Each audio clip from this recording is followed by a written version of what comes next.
Hello, everybody. My name is Ryan McNeil. This is the Builder by Day podcast. Thanks very much for tuning in. Here today with me again is my lovely wife, Aimee. Hello. What we're going to do today is Aimee has a few things she wants to bring up, topics, and we're going to bring them up and discuss them. I'm not sure what we're talking about today, but I see that you have little cue card things in your hand. So I would guess that we're doing something with those. I have 4 different categories for questions that can be conversation starters. Oh, yeah? Yep. Ryan doesn't know what these are. No, I don't. They're pretty, though. All different. Where'd you get the little multicolored menu card things? I found them in our son's room when I was cleaning it after he left. Oh, really? Yes. He had all kinds of treasures. Must have just been in some arts and craft thing that he had from years ago, right? Yeah, just with his old school supplies he didn't use. Interesting. So I just put a random question on each of those. I thought that those were good 4 good categories. Conversation starters. Yeah. This is a good idea because you and I are different in the sense that you definitely would prefer to and like to think about this and prepare something and have some questions or some topics to talk about and have a bit of an outline to go with. And I agree that you definitely have to do that if you're trying to, like even in the previous episodes that I've done over the past year or so. Obviously, lots of times I've had to sit and think about what I'm going to do and put something together. Mm-hmm. But I would prefer to just sit down and shoot the shit. Mm-hmm. So this might work out better because you can put a little effort into it. And I don't know what's on those cards. No. So I assume you're going to ask me a question. Or it's going to be some kind of conversation starter, I guess. Question, yeah, okay. Exactly. But you're better on your feet than me, so you don't need to know ahead of time. I'm just going to surprise you. Let's hope. Okay. Well, let's go with the first one. The what'd you say was philosophy and something? Philosophy and faith. Yeah, let's do it. Which do you think is harder, raising your kids or raising yourself in a way of like becoming your best self? I think I would say that if you're good at one, you're probably good at the other, and if you're not good at one, you're probably not good at the other. No. Like if you're not good at raising yourself, sort of looking after yourself, then you probably aren't going to be much at looking after other people. That's true, right? And also raising kids also contributes to you becoming a better version of yourself. I don't think you can avoid learning to become a better person in general when you're raising kids. It's just part of the package. I think just your exposure to things that you would never otherwise experience when you're... Yeah, and you have to learn how to be selfless, and you have to learn how to make sacrifices and compromises and put other people first, right? For some people, for some people, it's they never put anybody else first. They only are ever concerned with themselves. But good parents aren't like that. You can't be like that. You can't be a good parent and be exclusively concerned only with yourself. That doesn't work that way. They go hand in hand. Yeah. I guess. I mean, we were both good people. We've always been good people, like our whole lives. Neither you nor I ever got in trouble growing up. We didn't have behavioral issues. Our parents liked us. Other people in the community liked us. You know what I mean? We were good people, but we've become better people by being parents. Yes. I would say more tolerant, more patient, more empathetic. I wonder what we would be like if we didn't have kids, if we would be the same, if you get to the same point without kids versus having kids, or if it just takes you longer to get there. I always wanted kids. I can remember even as a teenager, I just remember thinking, I'm going to want to have kids someday. Did I answer your question though? Yeah, I guess it was raising your kids or raising yourself, which is technically harder. I guess it just depends on... I think it's easier to raise yourself. I think it's easier just to... Well, you have more time to raise yourself because you have your entire life to work on yourself. Yeah, but not just that you have your whole life to do it, but it's much easier to just look after yourself than to look after yourself and other people. Yes. You have to have yourself somewhat situated to look after other people. That's right. It's kind of like similar. I mean, it's different, but similarly, it would be like, is it easier to be an employee or an employer? Employee. Yes, of course. I remember when you were starting your company, and I don't know if Quinlan was born yet or if he... not when I first started. No. He was born the next year, like basically a year later. Yeah, I think you were pregnant when I started when I officially start the business. Those were busy years for us. You starting a company and having little kids. Yeah. I think I blocked some that of was it a out. young person's game. Yeah. we had to have a lot of energy for that. Yeah. Yeah. That was a young person's game. I wouldn't be able to do that. I mean, I'd be able to do it now because I'd be smarter about certain things. So I'd be more efficient and I know more, but I wouldn't be able to do it. I wouldn't be able to do it like that now. No. Like those, because remember, my phone would start ringing somewhere probably around 7 a.m. With phone calls from people looking for information, not just, these are people, you have to answer your phone. Yes. People are looking for instruction. So the phone would start ringing anytime, certainly by 7 a.m., if not earlier. And it would ring until all hours of the night, because at that time, I started the business, but I was still in the real estate business, and I was still I was still a full-time real estate agent, running around showing people houses, traveling all over hell's creation. Yeah. Right. Weekends, evenings. Yeah. That was super, super busy. And I had babies at the time, like up all night, Yeah. and you were going all day, and you'd have your laptop out the entire time, even in the evening watching TV, you'd be working. Yeah. For those years, probably for like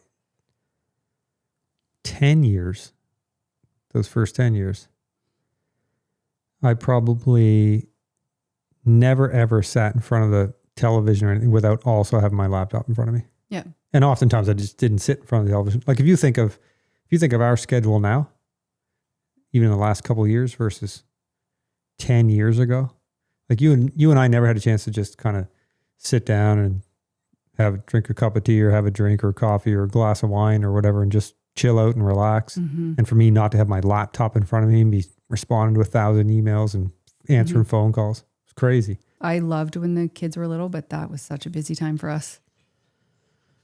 Yeah, it's a young person's game too. It is, like having children and starting a business and having children that didn't sleep very well. yeah. And for us we piled it on. We were like everything. Within that year or two, we just went, okay, we're going to buy our first house and get married and have children and start a business. We just steamrolled right through our life. Yeah, we just did it all. Yeah. We just started it all. There was no hesitation. No, we just started everything and figured it out. I like how we did it though. Did all right. We figured it out. And then you have this limiting factor where it's like, we have 3 children. At the time it was like, okay, we've had 3 children. That's it. We're good. Yeah. We're good. We won't need any more than or want any more than 3 children. But now, looking back 20 years later, or I guess, well, whatever it would be, 15 years from the time we made that decision, I guess. But now at this point in our life, looking back, you and I have talked about it a number of times, and I would, it's easy for me to say because it's much harder on you, but setting the physical part aside, I would have had 10 kids. Yeah. I would have had a litter of children. Yep. I loved it when the kids were little. Well, everything was new to us, right? Everything was new. And in my business, when I started my business, it's not like it was something it's not like I started a business that my family was already in, or I had, we had family members who were involved in the industry, or I had some kind of path to follow. I was just blazing the trail as I went. Yeah. We were just figuring it out as we went. You were really good at figuring it out as you go. You're always good at that. Yeah. That's a skill you have. Yeah, I'm good at figuring shit out. I think that's part of the reason I think that's a strong skill that many business owners have, and certainly the successful business owners, the most successful people that I know, and they don't necessarily even have to be business owners, but some of the guys, some of the people that I know who sort of manage their own destiny, you know what I mean? So some, not necessarily all business owners, but some of them are like salespeople, for instance, but independent salespeople. They eat what they kill. Yeah. But those people, the people who are the most successful, they're all just, one thing they share in common is that they are all really good problem solvers, right? Because problems happen. People come up with things. People come at you with things, and things don't go according to plan. And the better you are at solving the problem, the more successful you'll be, because you can't avoid the problems. No. The problems are definitely going to happen. Do you want another question? Yeah, give me another one. Oh, this one's a little bit easier. I had a hard time finding relationship questions for us because we're not the norm. No, but we aren't the norm. Okay. This is just a simple one. It just might be funny. Okay. What's one thing I do in our relationship or like in the home or whatever I do that you are really glad that I do and you don't have to do? There's not one thing. There's a million things What's there. the thing that comes to mind first? Like What's one thing that everything you're domestic. grateful that I just... every domestic task you do, I appreciate thoroughly and I'm glad that I don't have to do it. Everything. Well, I'm glad that you make money because I do not. Yeah, but you're perfectly capable of making money. There was a time in our lives, remember when we were younger, you were the sugar mama. There was like, You were like I the don't even sugar think it mama was for like quite a 6 year. months. I don't. It was yeah, like about 6 under months. a year. You It's were when still a student. Yeah, I was finishing my last year at St. Mary's, Yeah, and you were working as a kitchen designer. I was making the money. And I was still working, but remember, I had stopped work To finish school. Yeah, and I was still teaching golf lessons, but it was just here and there stuff, right? It was a couple bucks. I wasn't paying the bills. In other words, you were paying the bills. Does that make us even? My less than 1 year That compared financially, to financially, we're not even, but all the stuff you do, yes, definitely makes us even. Well, I'm glad you appreciate it and think Yeah, that. I super appreciate it. And people, when I explain to other people I know, kind of the setup that we have here, and we're both perfectly happy with how we do things. Mm-hmm. But when I explain that to other people, some guys are like, "What? I think we're both. How did you find her?" But I do have other buddies of mine who have similar traditional relationships like we do, where he goes to work and she's a homemaker and she's holding it down at home and she's cooking and cleaning and right. Mm-hmm. I mean, we're not the only people we know that do that. No. But it does seem like it's a thing that's becoming less. Well, doesn't seem It's like less it. common. It's definitely less common now. Yeah. When we were growing up, it was like our parents' generation. That was the most common thing. Well, nowadays, unfortunately, it probably doesn't even come down to what people want. It's more like they have to work. Yes. They need two incomes, right? Yeah. That's unfortunate. Did I answer your question? I don't think that I answered your question. Ask me that question one more time, baby, because I think we got off on somewhere completely different. I know, but what was the actual question? Because I don't feel like I answered it. What's the one thing that I handle in our relationship that you're just really glad that you don't have to even think about? Kind of question. Cooking. Cooking. Yeah. Because for a number of reasons. One, I'm not good at it. Number two, you're really good at it. Like you're the best of anyone I know at it. So I do enjoy it. So yeah, I and you guess like that it. makes sense. That's good. Yeah. There would be a lot of things that you do too, but I'm really glad that you do the snow removal and the shoveling of the snow. I do. You and I have a very traditional relationship in that way. Like I do the blue jobs and you do the pink jobs. Yeah, we do. And we've always done it that way. And we've never discussed it. It just from day one. Yeah. That's just always how it was.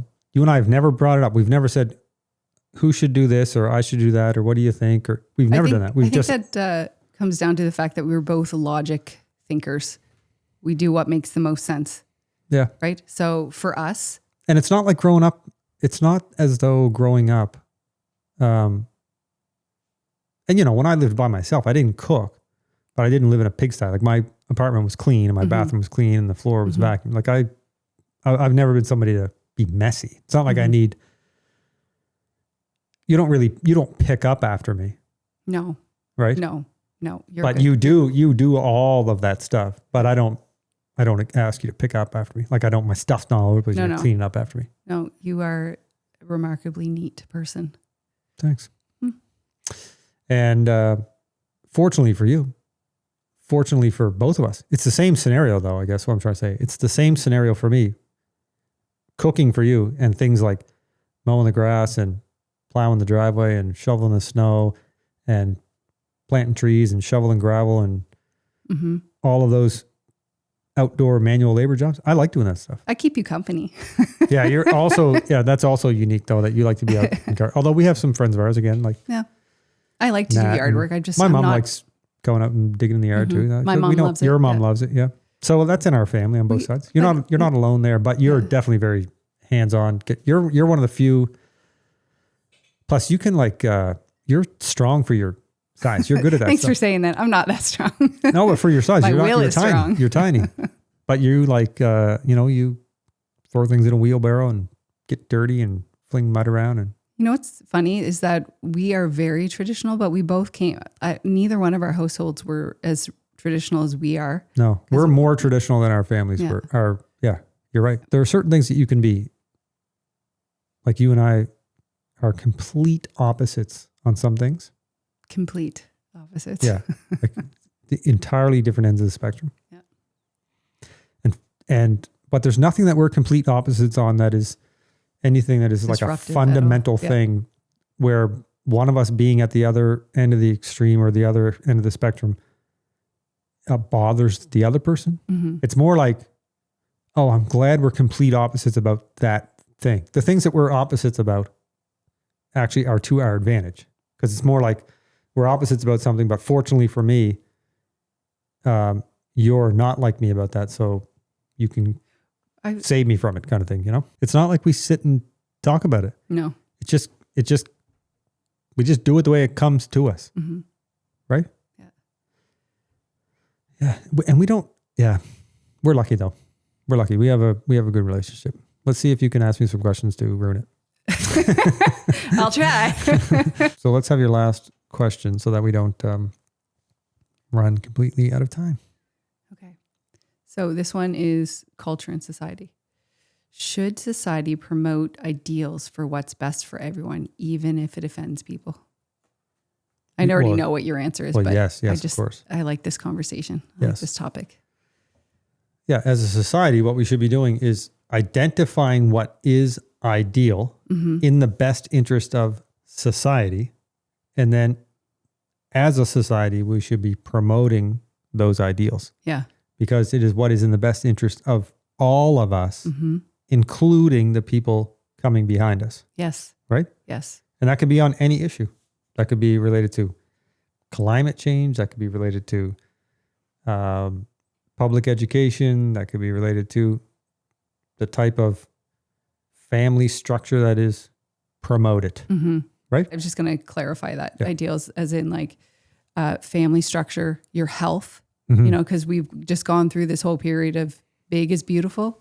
Yeah. Instead of promoting healthy living. Right. And then, there's a lot of them, but it always seems like the people who are offended by these get the most spotlight, right? Rather than the topic. Well, if there has to be an ideal that we should work towards. And of course there's exceptions. There's a lot of exceptions, but if we don't have a goal to work towards, we end up with a mess. Yeah. Right. That's a good question though, when it comes to the ideal thing, because it's tricky though, because it's hard to promote ideals without people feel like you're forcing conformity. So for instance, would be like an example would be like clearly the ideal situation is a nuclear family of a man and a woman having children. That is the only way that your civilization survives.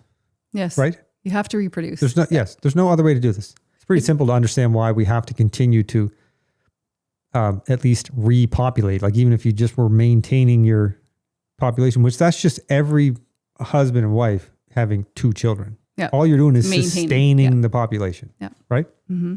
You're not growing it. You don't have to convince people of these things. It just makes sense. Did we cover your question? I think so. Yeah. Was there anything else on the those question are my 4 cards that I didn't get to? No. Did I do good at answering your questions? You did good. I thought it was good because it kept us on track. Okay. Well, I guess that's good. That's a good idea. We should probably do something like that again, where perhaps maybe you can prepare something. Mm-hmm. Like in that case, I had no idea what we were doing, but that works. Yeah. Anything conversation that you bring up, I think works for me, because I'm happy just to sit down and have the conversation. And you're good at thinking about what we should talk about. It's funny enough. You're more creative than me. Like you're more creative than me. So that makes sense. You're probably that's probably a good thing to do. That's the thing about doing this YouTube channel podcast stuff is it's basically like starting a small business, and all this stuff is like, if we decided tomorrow, like, we're not going to do this anymore, then I'll just sell all this shit. Right. And then it would just be, like some people spend a few bucks and go on a vacation and be like, oh, remember we spent a few bucks and we had a podcast for a couple of years and then we moved to Arizona. right? Yeah. Or somewhere. Yeah. Or somewhere.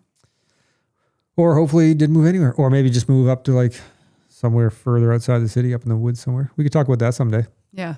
Yeah. I got lots of ideas. that idea. I have lots of like builder developer ideas when it comes to that kind of stuff. That if you had, oh yeah, that's a good conversation. We should think about some of that stuff. Mm-hmm. I've thought about that before. Like if you had people that were like-minded, you could do some really cool stuff. You could get a little bit outside the city and then do some really cool stuff and have like a real sense of little communities. Yeah. Yeah. Little communities. Yeah. Yeah. I want to talk about that. Yeah, we'll do that. So if you're still here, thanks for listening. If you haven't already done so, please like and subscribe, and we'll see you the next time. Thanks, everyone. Bye-bye.